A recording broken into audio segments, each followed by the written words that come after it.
মাস ডিসেম্বরে কিন্তু উনি উপার্জন করেছে 1013 টাকা। দেখতেই পাচ্ছেন 1013 টাকা কিন্তু উনি লাস্ট মান্থে উপার্জন করেছে। মানে আপনিও কি চাইছেন যে প্রত্যেক মাসে 2 থেকে 3,000 টাকা সহজে উপার্জন করতে? তাহলে আজকের এই ভিডিওটা কিন্তু আপনার জন্য, এবং ভিডিওটা সম্পূর্ণরূপে দেখলে কিন্তু সম্পূর্ণ জেনুইন পদ্ধতি, আপনি সহজেই মাসের শেষে আপনার এবং আপনার পরিবারেরও রিচার্জ কিন্তু ফ্রিতে করে ফেলতে পারবেন, যে কমিশনটা আপনি পাবেন। এতক্ষণ কিন্তু আমরা কথা বলছিলাম ট্রাস্ট মানি রিচার্জ আইডি সম্পর্কে। ফোনপে, গুগল পে, পেটিএম এগুলো থেকে কিন্তু আমরা সহজেই, আমাদের ব্যাংক অ্যাকাউন্ট লিঙ্ক করা আছে যেখান থেকে আমরা রিচার্জ করলে আমাদের থেকে এক্সট্রা টাকা কাটা হচ্ছে।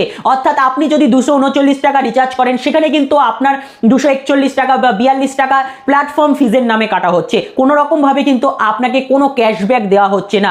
এবং আপনি যদি চাইছেন যে প্রত্যেকটা রিচার্জ করবেন এবং প্রত্যেকটা রিচার্জেই আপনি ক্যাশব্যাক উপার্জন করতে, তাহলে কিন্তু আজকের এই জেনুইন পদ্ধতিটা আপনাকে অবলম্বন করতে হবে। এখান থেকে আপনি যত রিচার্জ করবেন, প্রতি রিচার্জেই থাকবে আপনার